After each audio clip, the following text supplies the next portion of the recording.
Bien, pues estamos en la parte sobre la iglesia. Terminamos casi la mitad, o poco más que la mitad, la semana que enseñé últimamente. Después la mitad fue hace un mes más o menos. Y después que terminamos, había unos comentarios, unas preguntas. Y quiero regresar a ver unas respuestas.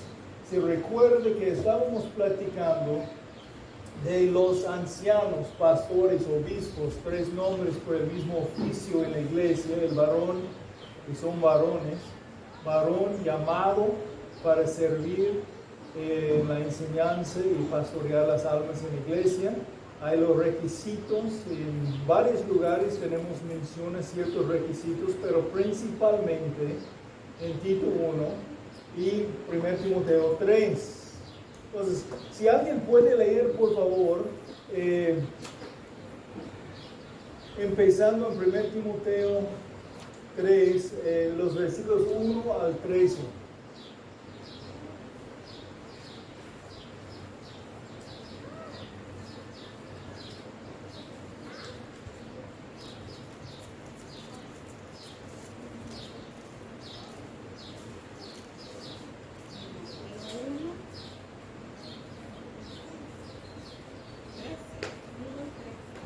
Al 13.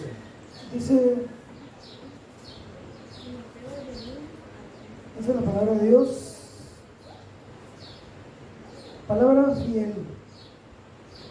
Si alguno anhela obispado, buena obra desea, pero es necesario que el obispo sea irreprensible, marido de una sola mujer, sobrio, prudente, decoroso, hospedador, apto para enseñar, no dado al vino, no pendenciero, no codicioso de ganancias deshonestas, sino amable, apacible, no avaro, que gobierne bien su casa, que tenga a sus hijos en sujeción con toda honestidad.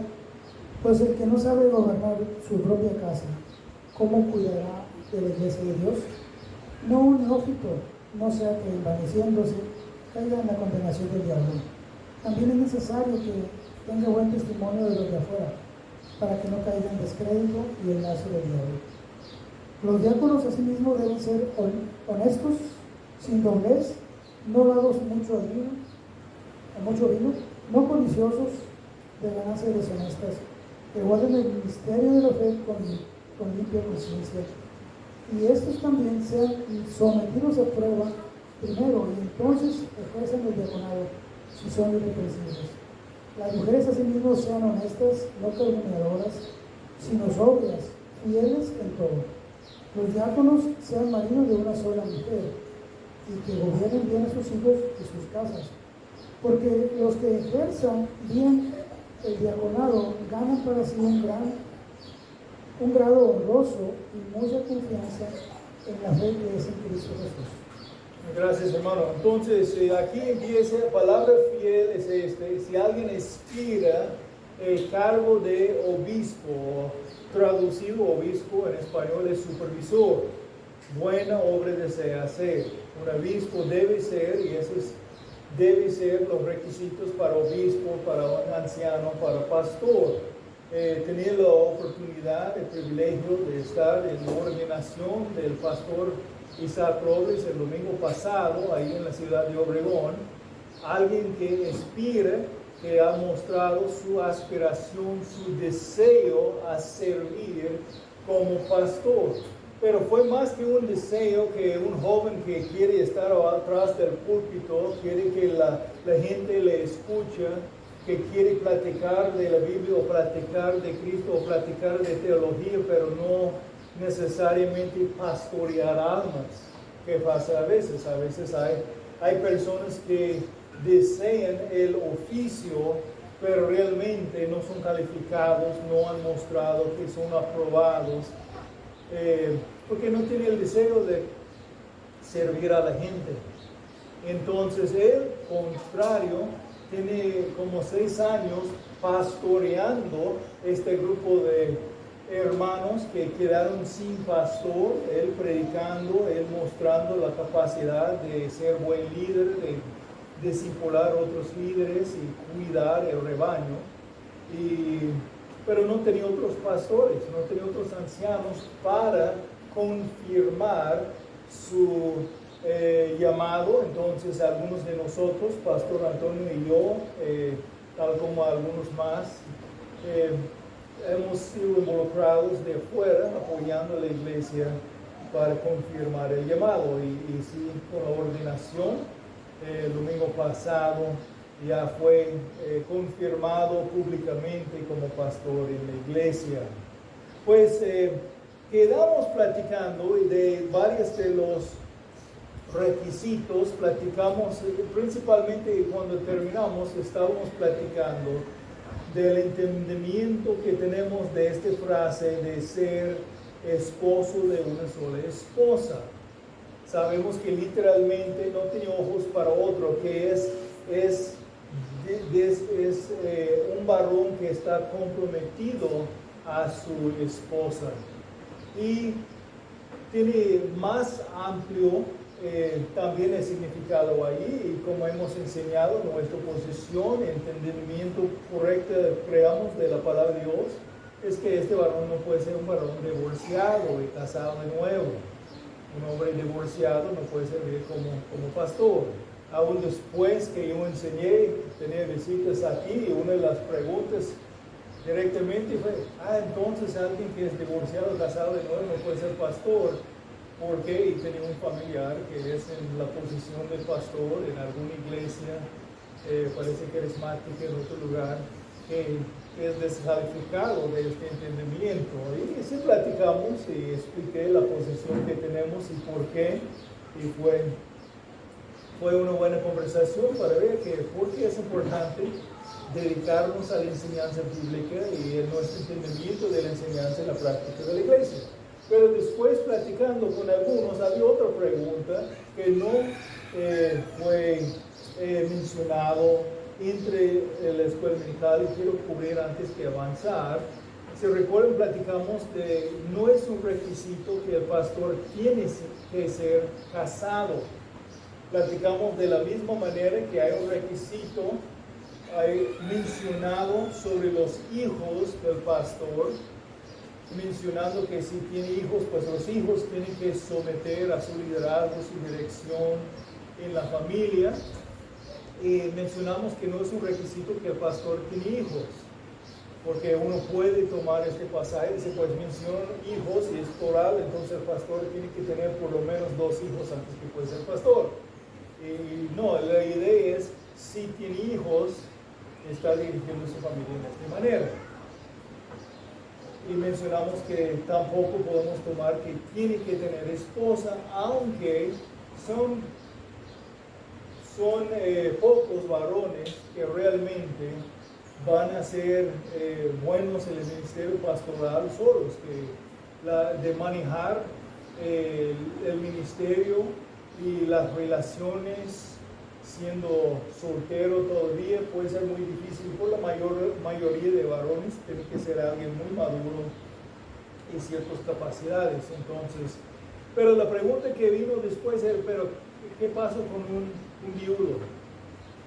Si alguien fue pastor y su esposa se murió, puede seguir siendo pastor, aún puede casar de nuevo y seguir siendo pastor. No fue la pregunta, no fue dada entre el tiempo aquí, pero es una buena pregunta. ¿Cuáles son algunos principios bíblicos que van a apoyarnos a dar una respuesta? Si hemos declarado que nuestro entendimiento de este pasaje de ser esposo de una sola esposa incluye que alguien divorciado, casado de nuevo, no está calificado. ¿Qué pasa que alguien está sirviendo al Señor, es pastor y su esposa se muere? ¿Puede casar de nuevo? ¿Cómo se ve? Hay otros principios bíblicos que aplican en una situación así. Entonces vamos a platicar un momento de qué es el matrimonio. El matrimonio es un pacto entre el varón y la mujer con Dios. ¿Cómo puede terminar este pacto? Es un pacto hasta cuándo? Hasta la muerte. Hasta la muerte. Puede ver, vamos a Romanos. Romanos 7 está hablando del matrimonio como ilustración de hacer otro punto que es en el pasaje, pero está usando algo verdad acerca del matrimonio para hacer la correlación con lo que está hablando de la ley. Entonces aquí Romanos 7, podemos empezar aquí en versículo 1. ¿Acaso ignoren, hermanos, pues hablo a los que conocen la ley, que la ley tiene restricción sobre una persona mientras vive?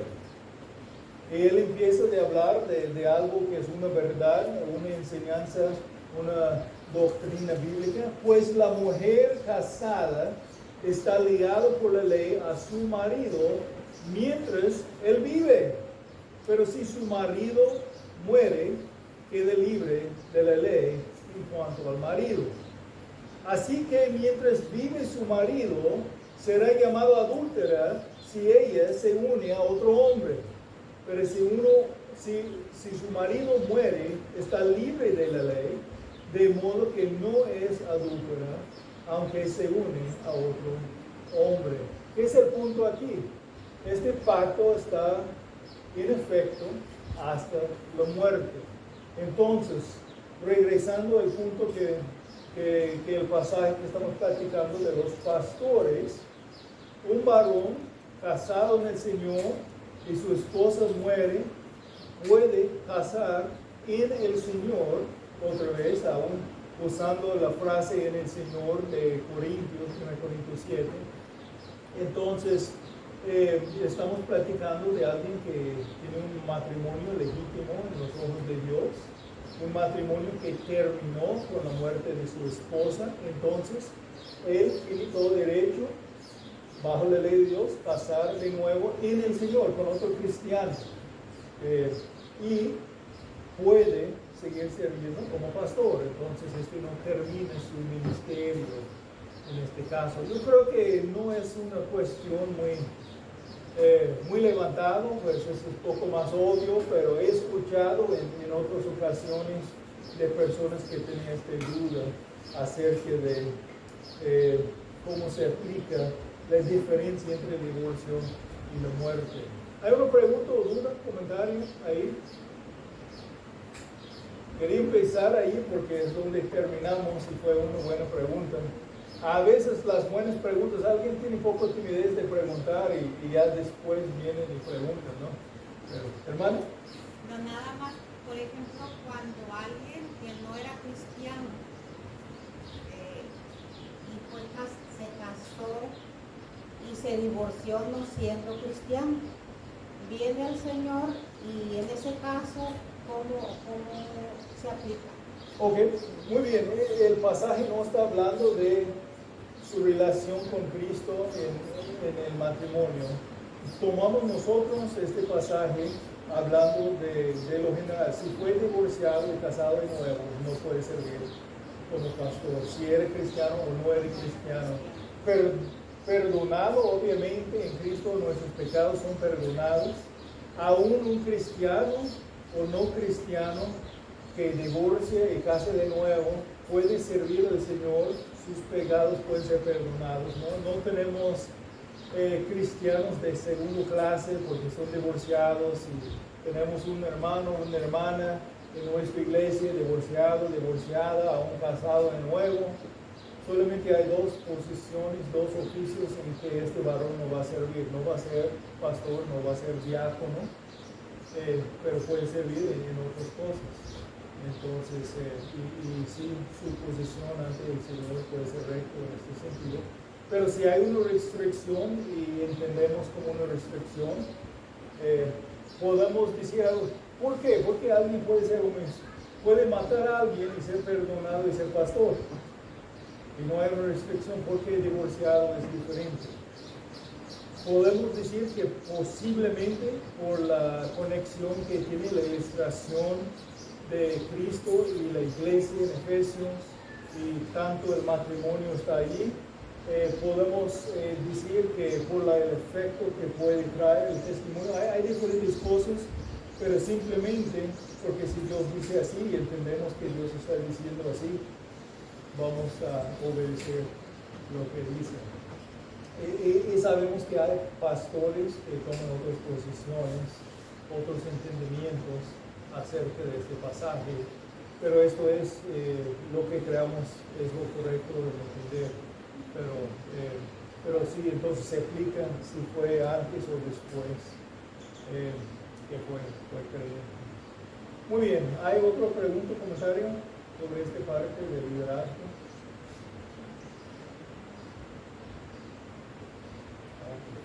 Muy bien, regresando entonces a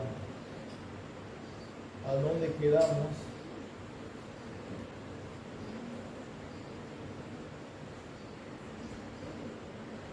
Enseñamos que los oficiales designados que sirven bajo Cristo en la iglesia local son ancianos, también llamados supervisores, esa es la palabra obispo, y pastores, y diáconos, cuyas calificaciones y deberes están definidos por las escrituras.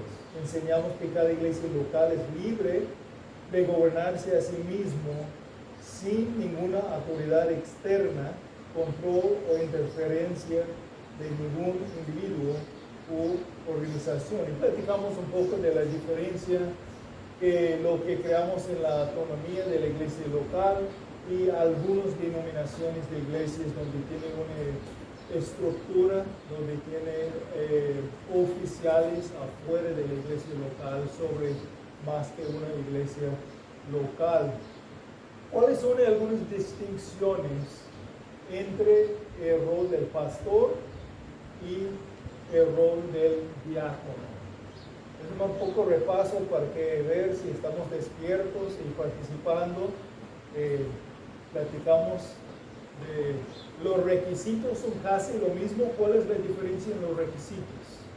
En el caso del pastor y del diácono es en cuanto a la predicación, ¿no? Que no es necesario, que no es obligación que el diácono enseñe, pero sí que sepa defender la palabra cuando se presente en ciertas situaciones.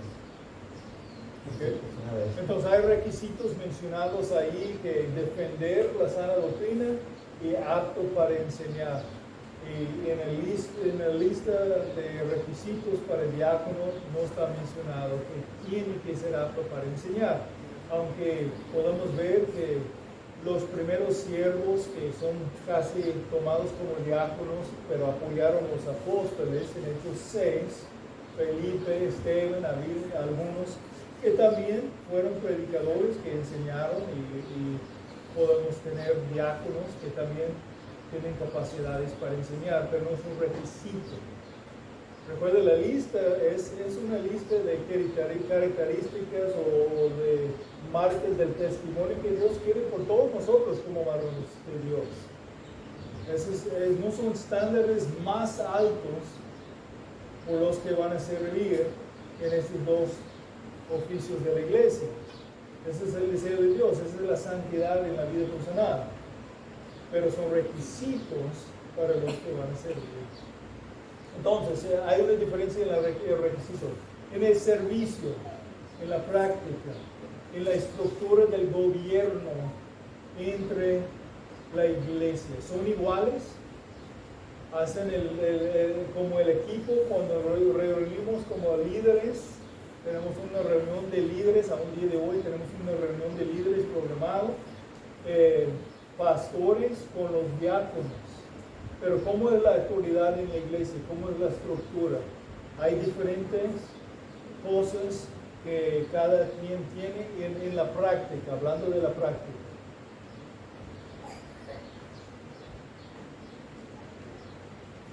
No tengo otro pastor aquí porque anda un poco mal de salud y va a venir nada más antes que el culto, ¿no?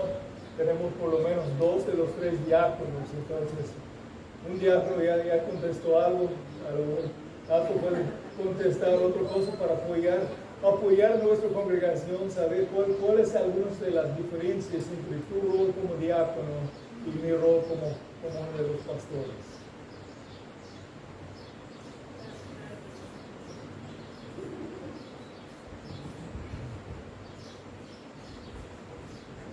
No tiene que ser apto para enseñar, pero enséñanos algo, por lo menos en la práctica. Pues los pastores, vale la redundancia, pastorean de una manera directa a las ovejas. Y los obispos somos responsables de servir en las diferentes áreas y los pastores se enfocan, bueno, los diáconos, servidores, nos enfocamos en las áreas más prácticas y los pastores se enfocan en las áreas de la enseñanza y la oración, así como en la primera iglesia con Pablo y cuando se establecieron los primeros diáconos. Ok, entonces a veces hay una distinción que los diáconos están sirviendo para apoyar el ministerio de los pastores, como los siervos en Hechos 6 apoyaron a los apóstoles. En este pasaje, como principio, fue para dar a los apóstoles y por principio a los pastores más oportunidad a dedicarse al ministerio de la palabra y de la oración específicamente. Pero esto es algo, una división muy fuerte, que un pastor no puede servir con la congregación o nunca debe servir con la congregación en cosas físicas y materiales, o que un diácono no debe servir en cosas espirituales. No. La idea es que los diáconos, si están cumpliendo su trabajo bien, van a guiar los pastores a dedicar más tiempo a ciertos ministerios espirituales que son dados a los pastores. Pero si los diáconos no están cumpliendo bien, o si no hay diáconos, pues a veces los pastores van a ser tan ocupados en otras cosas que no van a tener tiempo de dedicarse donde deben dedicar más tiempo, en áreas donde ellos son llamados y no hay otros llamados de hacer en la iglesia. Pero esto no es de decir que un pastor nunca debe involucrarse hombro a hombro con sus hermanos, sirviendo juntos como un varón de la iglesia. No puede dedicar todo su tiempo en ministerios así, haciendo cosas así, pero es un varón de la iglesia. Y también para servir y mostrar que él puede servir y debe servir como los demás y poner ejemplo. Un pastor puede servir. No todos los pastores tienen las mismas capacidades físicas y pueden hacer todas las mismas cosas como trabajos físicos, y tenemos que notar eso también. Pero un pastor puede y debe involucrarse con la iglesia. Algunos pastores tienen reputación que van a estar ahí supervisando todo lo demás. Yo recuerdo, hablando de alguien aquí en Mochicawi, que hace muchos años tenía un pastor que está visitando. Este pastor aún llevaba gente a trabajar y siempre llevaba su Biblia ahí en la mano. Y su reputación fue que él no usaba la Biblia, de lo que escuché, aún no practicaba la Biblia tanto, pero siempre tiene la Biblia, parece muy espiritual, y él estaba mandando a los demás siempre a hacer las cosas. Pero él fue espiritual porque llevaba su Biblia. A lo mejor fue un extremo, a lo mejor unas exageraciones, no sé, pero a veces tristemente puede tener la reputación, a veces algunos. Usted tenía comentarios. Sí, como decía hermano, no significa que porque los diáconos están sirviendo un poco más directamente en diferentes áreas que los ancianos tampoco sirven, comparten esa similitud, se podría decir, pero también inclusive también hay como que una perspectiva errónea de que los ancianos tienen un mayor grado de santidad, o como que el requisito de santidad es alto. Y de los diáconos pues hay cosas más permisibles, o la vara de santidad es menor, ¿no? De hecho, no solamente es lo mismo para los dos, sino en sí es un estándar para todo creyente. Además que las posiciones en las que están los ancianos y los diáconos pues es más visible, más directamente involucrado con la iglesia. Así que el permitir pecado en en un diácono o en un anciano, es más visible y trae mayor consecuencia, pero la vara de santidad sigue siendo la misma, no solamente para el anciano y para el diácono, sino para todos. Sí, muy bien. No estamos diciendo que es más permitido ciertos pecados porque uno no es pastor o que uno no es diácono, ¿no? Porque es para todos y es un testimonio.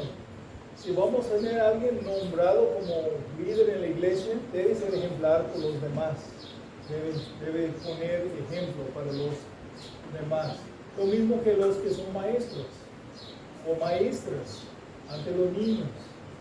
No debemos poner personas que sus vidas no están percibiendo la santidad, porque son personas que deben ser ejemplares. De tener a alguien que puede enseñar muy bien, pero no practica lo que enseña, va a ser una hipocresía. Y podemos ver entre la familia, los hijos de los papás van a seguir el ejemplo de los papás más rápido que lo que dicen los papás. Si los papás están instruyendo lo correcto y practicando lo malo, va a ser muy obvio. Y los hijos normalmente siguen el ejemplo de lo que ven. Entonces, muy importante. Muy bien, otras cosas prácticas acerca de los ministerios pastorales, ministerios de los diáconos. Fue poco más en la enseñanza de los versículos, los principios la última vez. No llegamos a esta parte más práctico. Quiero aclarar con ustedes que tenemos un entendimiento de cómo es la estructura y la práctica del liderazgo en nuestra iglesia. No recuerdo si se enfatizó un poquito, pero hay iglesias que tienen posturas que dividen a 3 personas, un anciano, otros pastores, otros obispos, pero bíblicamente es muy claro que solamente se refiere a una persona con diferentes prácticas, se puede decir, pero se refieren a la misma persona. Digo, porque podemos escuchar que hay quienes dicen que tienen pastores y otros que son ancianos pero no son pastores, o viceversa. Muy bien, sí tocamos un poco esto la última vez, pero quiero mencionarlo otra vez. Ahí en Hechos 20, Pablo está en Éfeso hablando a los ancianos, mencionando por nombre ancianos y obispos o supervisores que pastorean la iglesia. Entonces es un ejemplo, podemos ver en los otros ejemplos que es el mismo oficio, pero aquí en Hechos 20 él está hablando con los ancianos, obispos, pastores, son del mismo oficio. Algunas iglesias tienen una estructura que tienen pastores y ancianos separados, o a veces en la práctica todos son considerados ancianos, pero solamente algunos pastores ancianos. Algunas iglesias también usan el término obispo por alguien aún sobre los demás o sobre más que una iglesia, pero eso es más en ciertas denominaciones. Pero en la práctica, en iglesias que son más parecidas a nosotros a veces, tienen una pluralidad de liderazgo, como debemos tener cuando Dios ha llamado varones de Dios que son aprobados para ser pastores ancianos obispos en la iglesia. Y tiene esta pluralidad, pero tiene pluralidad donde tienen, a veces en el funcionamiento es así. Todos son considerando los ancianos. A veces el que recibe un pago de la iglesia y está predicando más es pastor, y los demás solamente ancianos. O a veces dividen entre los que son parte de, los que reciben recursos de la iglesia y los que son, dicen, laicos. Y unos son pastores, unos son ancianos. No es siempre la división así, pero en algunas iglesias van a tener un grupo de ancianos y va a ser notable, aunque en algunas iglesias a veces van a decir, no hay diferencia, un pastor es un anciano, entonces todos son ancianos, son pastores. Pero en la práctica es notable que la iglesia ve a algunos como pastores y a algunos diferentes como ancianos, pero como menor que los pastores. Nuestro entendimiento bíblico es que es el mismo oficio y no se importa dónde viene la remuneración, el cuidado para la familia de este pastor anciano. Puede ser en una iglesia, algunos pastores reciben total o parcialmente su sostén por la iglesia y otros pastores ancianos no reciben nada de la iglesia porque no hay una necesidad. Algunos reciben todo, algunos reciben nada, algunos reciben parte de su sostén de la iglesia y parte de su sostén en otras formas. Entonces, este no cambia de la autoridad de esta persona o la posición de esta persona. Por ejemplo, mi hijo es pastor en una iglesia donde un pastor recibe todo su sostén de la iglesia. Él recibe parte de su sostén de la iglesia y mayor parte de su sostén del ministerio de radio, donde él está sirviendo en este faro de redención. Pero son pastores en la iglesia. En nuestra iglesia yo no recibo nada de esta iglesia. Yo recibo mi sostén de la iglesia Countryside que me envió como pastor plantador de iglesias. Pastor Antonio recibe parte de su sostén de la iglesia, parte de su sostén él recibe porque tiene cierta pensión que cubre algunas cosas y él recibe parte de su necesidad por una ofrenda que viene desde afuera, porque la iglesia en verdad no está apoyando tanto de la necesidad que tiene. Puedo decir, por un tiempo la iglesia no tenía la capacidad porque está creciendo, pero aún la iglesia creciendo todavía no está ofreciendo suficiente para cubrir esta cantidad del sostén necesitado. Entonces todavía, por la gracia de Dios, hay algo de apoyo que está apoyando para que ustedes puedan tener el pastor aquí sirviendo. Y en el futuro, si Dios va a levantar, y creamos porque es el ministerio de la iglesia, Dios va a levantar otros pastores. Como Antonio, que vino de afuera sirviendo como residente pastoral o discípulo del ministerio, y después sirviendo, siendo marcado, siendo aprobado como pastor, nombrado como pastor en la iglesia, va a ser otros que van a lo mejor vienen ya llamados o preparados en alguna forma y terminar su preparación y ser aprobados aquí por la iglesia. Otros que van a ser levantados por dentro de la iglesia. Y cuando son nombrados como pastores, van a tener un servicio igual, sin importar si todo, parte o nada de su sustento viene de la iglesia. Pero es la responsabilidad de la iglesia preparar pastores y apoyar a los pastores. Apoyar en el sentido de someter a la enseñanza bíblica, apoyar en sus ministerios y también apoyar para que ellos puedan dedicar más tiempo al ministerio. En una iglesia, a veces hay una iglesia que tiene la capacidad de apoyar varios pastores por completo. Y otras iglesias que no pueden, a lo mejor van a apoyar uno por completo o ninguno por completo, pero van a, de acuerdo con la capacidad de la iglesia, hacer el sacrificio necesario para que puedan beneficiar del ministerio de los varones de Dios llamados a servirles. Si unos no quieren sacrificar para apoyar y el pastor tiene que dedicar aún más tiempo en otros trabajos, él va a tener menos tiempo para dedicar a la iglesia. Entonces, es para el bien de la iglesia apoyar como con lo que puede para que él pueda dedicar más de su tiempo al ministerio. En algunas situaciones está involucrado en otros ministerios y los otros ministerios tienen su apoyo, entonces puede dedicar el tiempo que tiene al ministerio de la iglesia y dedicar el tiempo que debe dedicar a otros ministerios, como en el caso de nuestro hijo que tiene los dos ministerios, pastor y también está involucrado en otro lugar. Y en la iglesia Countryside, por ejemplo, la iglesia que sacrificó desde el principio para enviarme a México, cuando solamente tenía un pastor que recibió todo su sostén de la iglesia. me llamó para ser segundo pastor con todo mi sustento de la iglesia. Ya tenía otro pastor que estaba sirviendo con los jóvenes, pero recibió su sustento de su trabajo como bombero. Él recibió algo de la iglesia, pero aún cumplió un ministerio largo y todavía sirviendo como pastor, ahora jubilado, después de ser capitán de bomberos muchos años.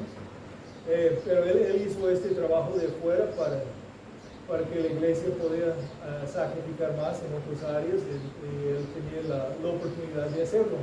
Pero yo fui enviado. La iglesia fue pequeña. La iglesia tenía familias jóvenes. La iglesia decidió sacrificar para apoyar una familia y ir a Brasil. Él fue el primer pastor, recibió todo su sustento como misionero. Después yo, el primero que estaba allí como pastor en la iglesia local y luego después enviado para plantar iglesias. Entonces una iglesia aún pequeña en aquellos tiempos, enviando pastores de tiempo completo afuera antes de tener más pastores por dentro. ¿Por qué? Porque la gran comisión no está basada primeramente cuando tenemos todo muy cómodo para nosotros. La iglesia no tenía edificios. La iglesia rentaba unas escuelas públicas los domingos y entre la semana a veces para el culto, o en el tiempo donde no estaba haciendo tanto frío, hay un parque bajo un tejabán por años, mientras apoyando misioneros, plantando iglesias en otros lugares. Sacrificio de familias jóvenes, porque estaban comprometidos a la obra de Dios. Entre los años la iglesia siguiendo creciendo, construyó y tenía otros pastores, otros varones que fueron levantados y ahora tiene varios pastores. Entre el tiempo tenía dos pastores, uno que fue capitán de los bomberos, otro que fue controlador de aviones. Entonces ellos recibieron muy poco de la iglesia porque recibieron mayor parte de su sustento de fuera. Tenía otros pastores a veces que recibieron una porción de la iglesia y una porción de otros trabajos y otros que recibieron todo su sustento de la iglesia. Mientras la iglesia creció y todavía está así. Algunos que están recibiendo pensiones, algunos que están recibiendo sustento parcialmente en otras formas. Entonces, pero no son menos que pastores en la iglesia, son todos iguales. Cuando nombramos un pastor que era más joven, él entró, no es que yo como pastor con más tiempo, o pastor Mike, o pastor Brian, o pastor Scott que tiene más tiempo, tenemos más autoridad que un pastor más joven, porque entre el equipo son iguales. Pastor Antonio y yo somos pastores de ustedes en esta iglesia. Yo fundé la iglesia, yo fui involucrado en plantar la iglesia. Pero este no significa que yo soy pastor más que pastor Antonio. Fue una transición de tener un pastor a tener dos pastores. En el futuro vamos a tener más que dos pastores. Y cada pastor va a tener el mismo ministerio, la misma autoridad, la misma posición en la iglesia, evidentemente. Entonces, no tenemos una idea de ancianos separados de pastores, o pastores y pastores juniors, o algo así, como es en práctica a veces. Diciendo esto, también en la práctica, en algunas iglesias van a ver que tiene un pastor que a lo mejor tiene un ministerio de púlpito más que otros pastores, por sus capacidades y su tiempo dedicado al ministerio, al púlpito, va a predicar más que otros pastores que a lo mejor van a tener un ministerio más en discipulado o más en la consejería, aunque todavía predicando. Entonces no es que todos tienen que estar haciendo todo lo mismo, todos tienen que ser aptos para enseñar, defender la doctrina. Pero en algunas iglesias van a utilizar los pastores a veces dedicando algunos más tiempo a ciertos ministerios y menos tiempo al ministerio del púlpito. Y no es algo contrabíblico, pero en el funcionamiento a veces funciona así, que si tiene un pastor que tiene más entrenamiento o más experiencia o más dones en cierto área, va a estar utilizado más en este área, y va a tener otros pastores que sus capacidades están dados un poco más en ciertas áreas y van a dedicar más en estas áreas. No cambia la estructura de que son iguales como pastores, pero entre ellos hay una división de labores entre la iglesia para el cuidado del rebaño. ¿Cómo pueden el equipo pastoral cuidar bien el rebaño? Y entre la iglesia, cuando empiece a plantar otras iglesias, a veces pues va a plantar iglesias muy lejos, como yo estoy aquí en México y mi iglesia está en Kansas, o tengo Pastor Rogelio ahí en Brasil, serviendo en otros lugares donde el involucramiento de la iglesia madre es un poco más limitada, aunque muy involucrados, pero no están ahí pies en la tierra, tanto que los que están ahí en nuestro país. Pero plantando iglesias más cercanas, estaban más involucrados.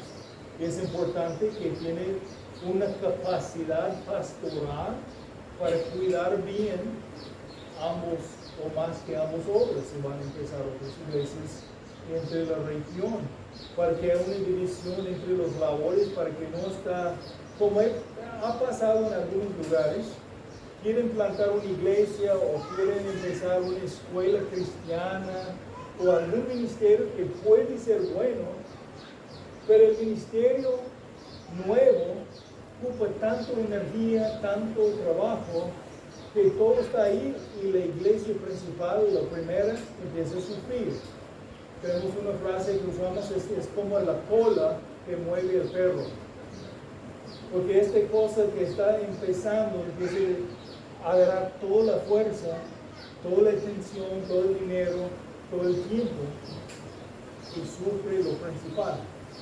Entonces, es muy importante cuando hay una obra para reproducir entre la región que están preparando y empiece con el liderazgo. Sacrificio para tener liderazgo suficiente para que no sufren uno para el otro, porque es multiplicación. Entonces es como funciona en lo principal y cómo ha funcionado entre las iglesias, entre la era de la iglesia.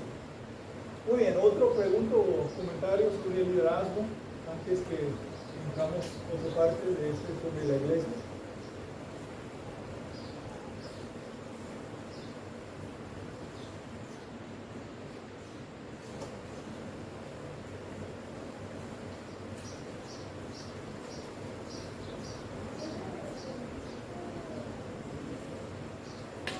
Enseñamos que las dos ordenanzas de la iglesia son el bautismo por inmersión y la cena del Señor, las cuales están destinados solo a los creyentes.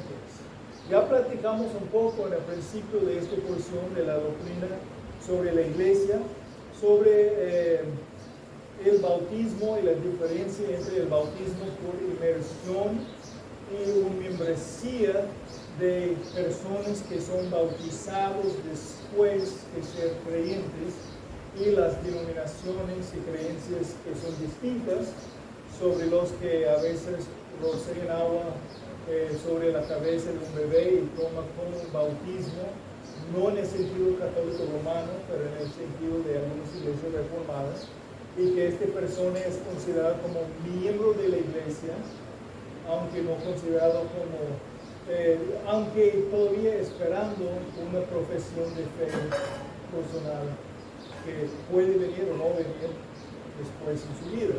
Entonces la diferencia es que una iglesia comprometida a la idea que un membresía creyente, en lo que podemos ver, porque sabemos que aún en las iglesias como nosotros alguien puede tener una profesión de fe creíble y después mostrar que no fue creyente, ¿no? Pero hay diferencia en esto y uno que acepte que todos los que fueron bautizados entraron como miembros y aún esperando que un día van a profesar Cristo por sí mismos. Entonces tienen entre la iglesia visible una membresía que puede ser creyente y no creyente. Una diferencia, pero nosotros creamos en la membresía de creyentes bautizados y bautizados por inmersión, como hemos enseñado. Hace poco recibimos enseñanza sobre el bautismo por Pastor Antonio cuando bautizamos a la hermana Nancy. ¿Cuáles son algunos puntos principales sobre el bautismo? ¿Quiénes son los candidatos para ser bautizados? Los que han creído. Los que han creído. Entonces, han creído, tienen una profesión de fe creíble. En nuestro caso, hablan con uno de los pastores, hay una confirmación de la fe y después bautizamos los que son creyentes. ¿Cuál es el propósito del bautismo? ¿O por qué alguien quiere ser bautizado? Obediencia. Una es obediencia, obedeciendo al Señor. ¿Qué más?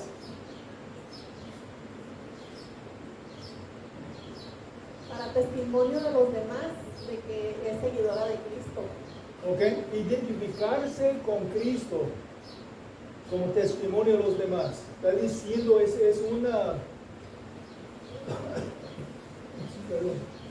una declaración de su fe en Cristo público. Está profesando Cristo, está haciendo un compromiso público. Voy a servir al Señor. Es interesante que en el Nuevo Testamento no hallamos personas que quieren decir, yo soy de Cristo, yo soy creyente, pero no bautizado. Es un fenómeno que tenemos día de hoy entre algunas iglesias, personas que dicen que son creyentes,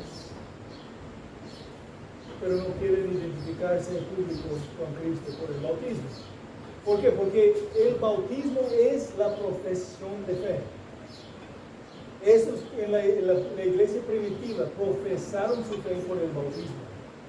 Lo más pronto después que había oportunidad, fueron confirmados que fueron creyentes verdaderos, que entendieron para qué es el bautismo, pues quisieron ser bautizados. Algunos casi inmediatamente después, algunos con poco tiempo, pero no fue, sí soy creyente, pero nada más no soy bautizado.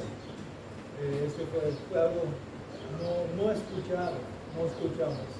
Y puede leer de Hechos, nada más. Creyeron, bautizados. Creyeron, fueron bautizados. Creyeron, fueron bautizados. Esa es la práctica de la iglesia. Una pausa aquí para hacer un punto. En las iglesias, hermanas de nosotros que son reformadas, pero tienen ciertas distinciones, que bautizan bebés, ellos también tienen el bautismo de creyentes que no fueron bautizadas a su manera como bebés, aunque su forma normalmente no es por inmersión, pero también cuando hay un nuevo creyente que no creció en la iglesia, entonces ellos van a ser rápidos a decir, nosotros también creamos en el bautismo del creyente, pero tienen dos distintos bautismos, ¿no? Uno para bebés, otro para creyentes, y normalmente no por inmersión, puede ser excepciones de esta manera. ¿Por qué usamos inmersión? No estoy enseñando todos los versículos porque hemos ya recientemente enseñado y varias veces enseñado. Quiero ver cómo están ustedes. Si necesitamos profundizar, vamos a profundizar. Dame dos razones para usar bautismo por inmersión, hundir algo en agua. Dos o tres. Ok, uno es lo que encaja la ilustración. El bautismo nosotros tomamos como es una muestra de alguien que está muerto, sepultado, resucitado. Entonces la ilustración. Otra razón. ¿Qué significa la palabra traducido bautismo? Hundir. Sumergir. Por el significado. La palabra no está traducido, es transliterado. Bautizar. Viene del griego, está transliterado. Como diácono. Diácono viene del griego Si fue traducido, es siervo. No es traducido, o como obispo. En algunas versiones de la Biblia dice obispo, que es una transliteración del griego, pero en otras versiones traducen como supervisor. Entonces, bautismo es transliterado. Si fue traducido, va a ser ungir, es ungir. Y la otra razón es porque las únicas ilustraciones que tenemos hablan que entraron en el agua, bautizaron, salieron del agua. O bautizaron en este lugar porque había mucho agua. Entonces, parece que fue un río, un lago, un lugar donde entraron el agua juntos, salieron, si nada más va a rociar la cabeza con agua, no ocupa tanto agua. Entonces, por lo menos la misión del bautismo es así. ¿Hermano? En parte también es una ordenanza, ¿no? En parte de la cena del Señor y el bautismo. Pero eso es necesario, el ser bautizado, el creyente. Porque es una ordenanza del Señor, entonces un hecho de obediencia por parte de la iglesia, por la parte del creyente, pero también por parte de la iglesia, estamos obedeciendo la ordenanza de Dios. Muy bien, otra pregunta sobre el bautismo. Muy bien, la cena del Señor, vamos a participar en la cena del Señor el día de hoy. La enseñanza más sobre la cena del Señor vamos a dejar porque el tiempo, aunque empezamos tarde, ya el tiempo se fue más rápido. ¿Hay alguna pregunta o comentario antes de terminar? Me dé una mano, pero no me creen. ¿Hay una edad adecuada para los bautizos? ¿Hay una edad adecuada para los bautizos? O sea, por ejemplo, si viene un niño que uno considera que es maduro en la fe y que empieza a hacer preguntas no normales en un niño, él tiene la edad para bautizarse. Estoy hablando entre 9, 10, 11 años. No hay un requisito bíblico para cuándo uno puede ser bautizado. Algunas iglesias tienen un requisito que ellos han hecho por prudencia, dicen, pero no es requisito bíblico, entonces no tomamos como requisito porque no hay algo bíblico ahí. Algunos niños pueden entender, muy jovencitos, son salvos, expresan su fe y entienden para qué es el bautismo. Yo recuerdo cuando mi hijo tenía 5 años, 6 años, 5 años, creo, estaba en la kinder o en primer grado. 5, 6, el pastor de la iglesia donde estábamos antes que fuimos a Kansas City preguntó sobre el bautismo. Él empezó a explicó aún por qué quería ser bautizado por inmersión, porque si alguien, él usó esta ilustración al pastor, dice, es porque si tengo un perro que muere, yo no voy a ir y nada más poner atrás de la bodega y echar un poco de tierra sobre el cuerpo, yo voy a hacer un hoyo y enterrarlo porque está muerto, es lo que hacen con los muertos. Y por eso no nada más tiramos poco agua sobre la cabeza. El pastor está poco sorprendido con el detalle que él explicó. Pero sí, algunos cuando son muy pequeños pueden entender y explicar. Y si el pastor no tiene dudas, en otros casos el pastor va a platicar con algunos y por la manera que ellos expresen su salvación y su entendimiento del bautismo no va a ser muy claro. Yo recuerdo por mi hermano Max, por ejemplo, él fue muy jovencito, quiso ser bautizado, me platicó, y en 2 ocasiones, cuando él me platicó, yo no estaba diciendo que seguramente no es salvo, pero por lo menos cuando él me explicó, siempre está incluyendo, queriendo ser bautizado, y fue conectado con la salvación. Y aunque el bautismo es algo que hacemos para mostrar, identificar con Cristo cuando somos salvos, no son relacionados. Y cuando hay confusión y alguien puede estar pensando que voy a ser salvo cuando estoy bautizado, pues el pastor va a decir, vamos a esperar. Vamos a seguir estudiando. Sigue aprendiendo de Dios. Sigue confiando en Dios. Porque es importante que el niño tenga una experiencia del bautismo que tiene significancia en su vida. No es algo porque algunos son bautizados y años después reconocen que no son creyentes, ¿no? No tenemos que tener cuidado.